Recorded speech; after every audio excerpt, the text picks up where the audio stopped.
So what I find in organizations is we don't give feedback in the moment. We hoard the data for 6 months because we're so uncomfortable, right? And then we explode, and then everybody cries and goes and has a blizzard, right? So you say to someone, I really want your feedback. I'll promise I'll say thank you.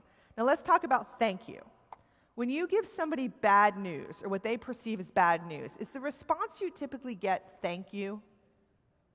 No, you get what I call the freak out. So I'm going to start a sentence and I want you to finish it. Are you ready? If you have nothing nice to say, don't say anything at all. Who taught you that? Your mommy. So it's mommy's fault that we're not more candid at work.